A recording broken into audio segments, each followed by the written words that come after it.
করতে পারছে না। পুলিশের লোক হোক, শিক্ষক হোক, ফায়ার ব্রিগেড হোক, অন্য সরকারি দপ্তরে হোক, লোক নাই। 6 লাখের কাছাকাছি খালি পোস্ট আছে, তো চলবে কি করে দপ্তর? তাহলে কোনো কাজই সময় হয় না। আমরা চাই বিজেপি ক্ষমতায় এলে 45 দিনের মধ্যে এই সমস্ত পোস্ট ভর্তি করার জন্য প্রসিডিওর ব্যবস্থা শুরু হয়ে যাবে। টেট সি এর পরীক্ষা হবে, টেট এসএসসির পরীক্ষা হবে, তার টেবুলেশন হয়ে যাবে, কম্পিউটারে নাম চলে আসবে, যে পাস করবে সেই চাকরি পাবে। 7th পে কমিশন, এখানে তো 5th পে কমিশন চলছে, সারা দেশে 6th হয়ে গেল, 7th হয়ে গেল। 7th পে কমিশন লাগিয়ে সরকারি কর্মচারীদের ডবল বেতন হয়ে যাবে। এটা বিজেপি করবে, আর করেছে। প্রত্যেক বছর কেন্দ্রের কর্মচারীদের বেতন বাড়ে, কেন পশ্চিমবাংলায় বাড়ে না? কাজ করবে, বেতন পাবে না কেন? তখন তারা আন্দোলন করতে চলে যায়, অফিস বন্ধ করে দিয়ে। তো এখানে এই সমস্ত অব্যবস্থা যেটা মমতা ব্যানার্জি করে রেখেছেন, সে সব পরিবর্তন করে সবাইকে আমরা সুবিধা দেবো, যাতে পশ্চিমবাংলার মানুষ পশ্চিমবাংলায় থাকে। আপনার ছেলেকে মহারাষ্ট্রে, গুজরাটে, দিল্লিতে চাকরি করতে যেতে হবে না। এখানে ব্যবসা আসবে, এখানে ফ্যাক্টরি আসবে, এখানে কলকারখানা হবে, ছেলেমেয়েরা চাকরি পাবে, ব্যবসা করবে, এখানেই করে খাবে। তাদেরকে বাইরে যেতে হবে না।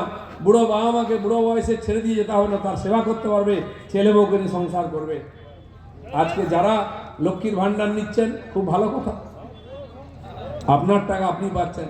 আবার বলছে বেকার ভাতা দেবে, ভালো কথা। বসে আছে ছেলেপুলেরা, বিড়ি সিগারেটের খরচা হয়ে যাবে, পান টান খাবে একটু। 1500 টাকা মা পাবে, 1500 টাকা ছেলে পাবে, ব্যাস বম বম। আর মোদিজির চাল খেয়ে বেঁচে থাকে, আর কিছু চেয়েও না।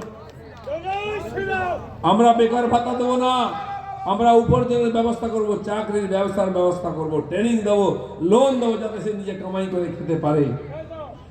আর খালি মহিলাদের 1500 টাকা নয়, তাদেরকে স্বরোজগার হওয়ার জন্য তাদের লোন দেবো, তারা নিজেরা বাড়ি থেকে উপার্জন করবে। ছেলে, মা, বাপ সব ইনকাম করার সুযোগ পাবে। আপনার ছেলে বুড়ো বয়সে আপনাকে দেখবে। নাহলে আপনি নিচ্ছেন লক্ষ্মী ভাতা, লক্ষ্মী ভান্ডার, খুব খুশি, ভালো কথা, কিন্তু জেনে রাখুন আপনার ছেলে কোনোদিন চাকরি পাবে না বাংলায়, তাকে বাইরে যেতে হবে। মরার সময় মুখে জল দেওয়ার জন্য ছেলে বাড়ি আসতে পারবে না, ওখানেই থাকতে হবে। ছেলে বউ এখানে থাকবে, মা বাপ এখানে থাকবে, ছেলে ওখানে থাকবে, নাহলে খাবে কি?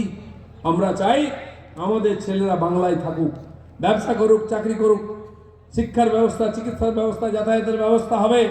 আর বাংলায় থেকে বাংলার ছেলেরা বাংলার উন্নতি করবে, সেরকম বাংলা করতে চাই আমরা। তাই পরিবর্তন চাই, প্রধানমন্ত্রী এটাই বলেছেন। তাই আমি আশা করছি এবারের নির্বাচন পশ্চিমবাংলার পরিবর্তনের নির্বাচন, সেই পরিবর্তন আপনারা করবেন।